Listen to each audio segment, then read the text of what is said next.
പണ്ട് പണ്ട് ഒരു ഗ്രാമത്തിൽ ഒരാശാനുണ്ടായിരുന്നു. മാന്ത്രികനാശാൻ. മാന്ത്രികനാശാനും കള്ളന്മാരും. അതാണ് ഈ കഥ. ആശാൻ എന്ന് പറഞ്ഞാൽ ആരാണ്? ആശാൻ എന്ന് പറഞ്ഞാൽ കുട്ടികളെ അക്ഷരം പഠിപ്പിക്കുന്ന ആൾ.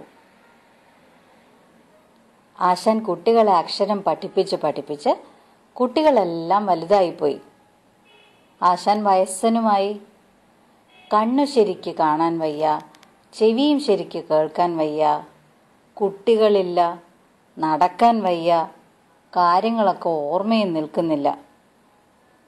വയസ്സനായ ആശാനെയും വയസ്സിയായ ഭാര്യയെയും നോക്കാൻ ആരുമില്ല.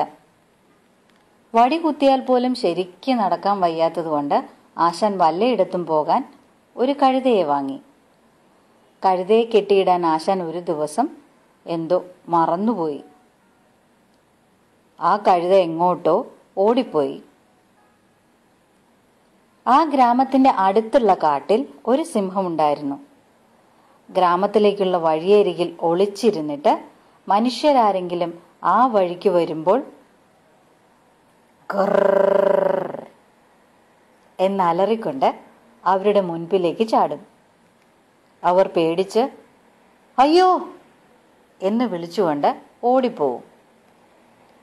അവർ ഓടിപ്പോകുന്നത് നോക്കി സിംഹം കുറേനേരം ചിരിക്കും. അവർ ഓടിപ്പോയി കഴിഞ്ഞാൽ അതോർത്ത് പിന്നെയും കുറേനേരം ചിരിക്കും. ഇതായിരുന്നു സിംഹത്തിന്റെ വിനോദം.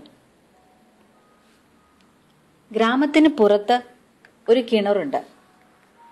കിണറ്റിൽ നിന്നും വെള്ളം കോരാൻ സ്ത്രീകൾ വരും. അവർ അവിടെ നിന്ന് നാട്ടുവിശേഷങ്ങൾ പറയും. കാട്ടിൽ ഒളിച്ചിരുന്ന സിംഹം അതെല്ലാം കേൾക്കും. ഇങ്ങനെ സ്ത്രീകൾ പറയുന്ന വിശേഷങ്ങൾ കേട്ട് സിംഹത്തിന് മനുഷ്യരുടെ ഭാഷ നന്നായി മനസ്സിലാവാൻ തുടങ്ങി. നാട്ടുവിശേഷങ്ങളും അറിയാം. ഒരു ദിവസം സന്ധ്യയാവാറായപ്പോൾ 2 സ്ത്രീകൾ കിണറ്റിൽ നിന്ന് വെള്ളം കോരിയിട്ട് അവിടെ നിന്ന് സംസാരിക്കുകയായിരുന്നു. വാ, നമുക്ക് പോകാം. കുറച്ചു കഴിഞ്ഞപ്പോൾ ഒരുത്തി മറ്റൊരുത്തിയോട് പറഞ്ഞു. നമുക്ക് കുറച്ചു നേരം കൂടി വർത്തമാനം പറഞ്ഞു നിൽക്കാം, മറ്റേ സ്ത്രീ പറഞ്ഞു. അയ്യോ വേണ്ട, നീ കേട്ടില്ലേ 7 പെരുങ്കള്ളന്മാരുടെ കാര്യം? ആദ്യത്തെ സ്ത്രീ പേടിയോടെ പറഞ്ഞു. അയ്യോ, ഞാനത് മറന്നുപോയി. ഇവിടെ നിൽക്കുന്നത് സൂക്ഷിക്കണം. സന്ധ്യയാവുന്നതിന് മുൻപ് നമുക്ക് വേഗം വീട്ടിൽ പോകാം, രണ്ടാമത്തെ സ്ത്രീ പേടിയോടെ പറഞ്ഞു. 2 പേരും അവരവരുടെ കുടങ്ങളെടുത്ത് വേഗം സ്ഥലം വിട്ടു. സിംഹത്തിന് ഭാഷ ഒരുമാതിരി നന്നായി മനസ്സിലാവുമെങ്കിലും പെരുങ്കള്ളന്മാർ എന്നൊരു വാക്ക് അവൻ കേട്ടിട്ടില്ലായിരുന്നു.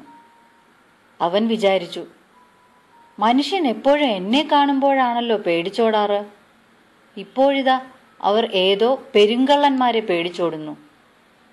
ആരടാ ഈ പെരുങ്കള്ളന്മാർ? ഒന്ന് കാണണമല്ലോ. ആ സമയത്താണ് നമ്മുടെ ആശാൻ തപ്പിത്തടഞ്ഞ ആ വഴിക്ക് വന്നത്. സിംഹം വിചാരിച്ചു, ഈ വയസ്സനാണോ പെരുങ്കള്ളന്മാർ? സിംഹം ആശാന്റെ മുമ്പിൽ ചെന്ന് നിന്ന് ഉറക്കെ അലറി. ആശാന് ചെവി ശരിക്ക് കേൾക്കില്ലല്ലോ. ആശാൻ സിംഹം അലറിയത് കേട്ടില്ല.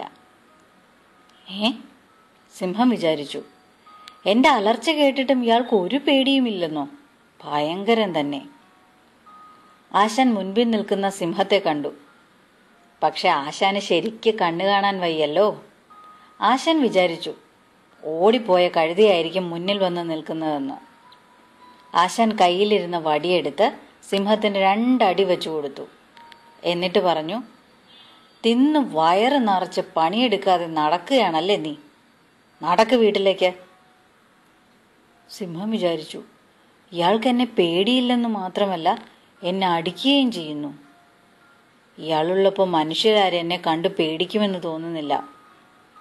ഇയാളാണെങ്കിൽ എല്ലാവർക്കും ഇയാളെ പേടിയുമാണ്. ഇയാളുടെ കൂടെ കൂടിയില്ലെങ്കിൽ ഇനി രക്ഷയില്ല. ഇയാൾ പറഞ്ഞതുപോലെ ചെയ്യുന്നതായിരിക്കും നല്ലത്. ആശാൻ സിംഹത്തിന്റെ മുകളിൽ കയറിയിരുന്ന് വീട്ടിലേക്ക് പുറപ്പെട്ടു. സിംഹത്തിന്റെ പുറത്തിരുന്ന് ആശാൻ വരുന്നത് ഗ്രാമത്തിലെ ആളുകളെല്ലാം കണ്ടു. അവരെല്ലാം പേടിയോടെ പരസ്പരം പറഞ്ഞു, ആശാന് മന്ത്രവാദം അറിയാം. കണ്ടില്ലേ സിംഹത്തിനെ മെരുക്കിക്കൊണ്ട് നടക്കുന്നത്? ആശാൻ വീട്ടിലെത്തി തൊഴുത്തിൽ സിംഹത്തെ കെട്ടിയിട്ടു. ഗ്രാമത്തിലെ ആൾക്കാർ രാജാവിനോട് ചെന്നു പറഞ്ഞു, ഞങ്ങളുടെ ഗ്രാമത്തിൽ ഒരു ആശാനുണ്ട്. കണ്ട വെറും ഒരു ആശാനാണെന്നേ തോന്നൂ. പക്ഷെ അദ്ദേഹം വാസ്തവത്തിൽ മഹാമാന്ത്രികനാണ്. കാട്ടിലെ ജന്തുക്കൾ വരെ അദ്ദേഹം പറയുന്നത് കേൾക്കും. അദ്ദേഹത്തിന്റെ വീട്ടിലെ തൊഴുത്തിലൊരു സിംഹത്തിനെ കെട്ടിയിട്ടിട്ടുണ്ട്. രാജാവിന്റെ മൃഗശാലയിൽ ഒരു സിംഹമില്ലായിരുന്നു. രാജാവ് ഒരുപാട് പണം കൊടുത്ത് ആശാന്റെ സിംഹത്തെ വാങ്ങിച്ചു കൊണ്ടുപോയി. ഒരു കഴുതയ്ക്ക് ഇത്രയും പണം കിട്ടുമോ? ആശാൻ എന്താണെന്നൊന്നും മനസ്സിലായില്ല. ആശാനെ ഇപ്പോൾ എല്ലാവരും ആദരവോടെ മാന്ത്രികൻ ആശാൻ എന്നാണ് വിളിക്കുന്നത്. കണ്ണ് ശരിക്ക് കാണാൻ വയ്യെങ്കിലും ചെവി ശരിക്ക് കേൾക്കാൻ വയ്യെങ്കിലും ശരിക്ക് ഓർമ്മയില്ലെങ്കിലും ആശാൻ ഇപ്പോൾ ബുദ്ധിമുട്ടൊന്നുമില്ല. കുട്ടികളില്ലാത്ത ആശാനെയും വയസ്സിയായ ഭാര്യയെയും നോക്കാൻ ഇപ്പോൾ വേലക്കാരുണ്ട്. ആശാന് വല്ലയിടത്തും പോകണമെങ്കിൽ കയറിപ്പോകാൻ പുതിയൊരു കഴുതയും കഴുതയെ നോക്കാൻ ഒരു കഴുതക്കാരനുമുണ്ട്. ആയിടയ്ക്ക് ഒരു ദിവസം 7 പെരുങ്കള്ളന്മാർ രാജാവിന്റെ കൊട്ടാരത്തിൽ കയറി. രാജാവിന്റെ പൊന്നും പണവും എല്ലാം 7 ചാക്കിലാക്കി അവർ സ്ഥലം വിട്ടു. രാജാവ് ഉടനെ തന്നെ മാന്ത്രികൻ ആശാനെ ആളെ വിട്ട് വിളിപ്പിച്ചു. നാളെ നേരം വെളുക്കുമ്പോഴേക്കും 7 പെരുങ്കള്ളന്മാർ എവിടെയുണ്ടെന്ന് കണ്ടുപിടിക്കണം. മന്ത്രമോ തന്ത്രമോ എന്തു വിദ്യയും ഉപയോഗിച്ചോളൂ.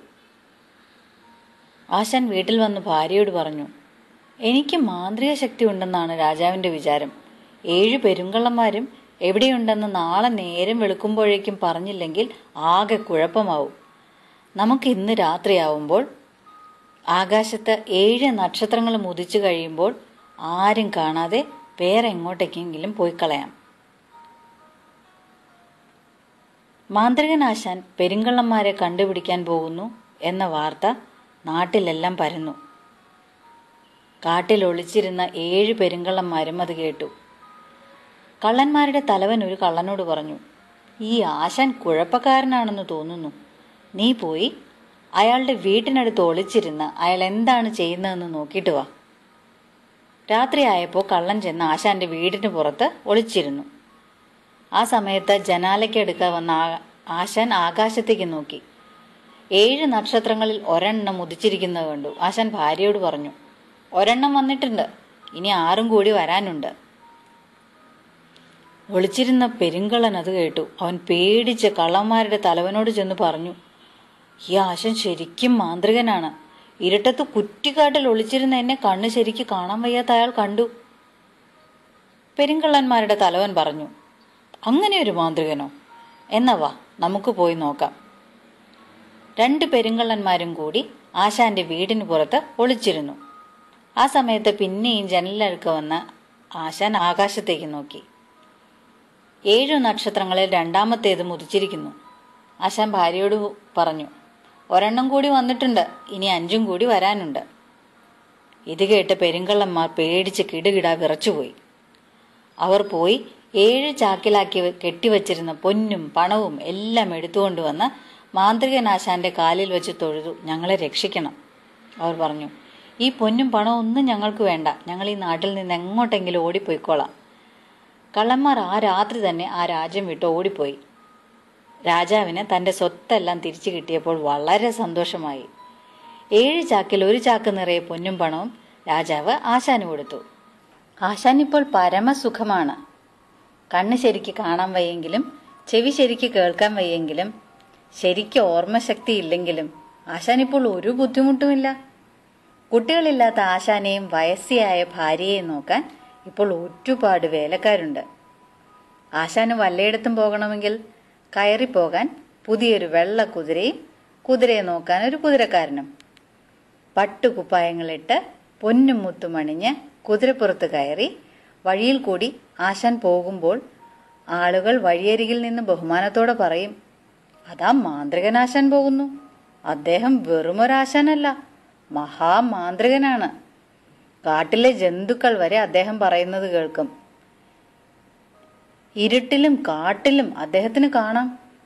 മതിലിനും മരത്തിനും അപ്പുറത്ത് എന്ത് നടക്കുന്നു എന്ന് അദ്ദേഹത്തിന് അറിയാം. അദ്ദേഹം ഈ ഗ്രാമത്തിൽ ഉള്ളിടത്തോളം കാലം കള്ളന്മാരും കാട്ടുമൃഗങ്ങളും ഒന്നും നമ്മളെ ഒന്നും ചെയ്യില്ല. മാന്ത്രികനാശാൻ വീണാൽ വാഴട്ടെ. കഥ എല്ലാവർക്കും ഇഷ്ടമായോ?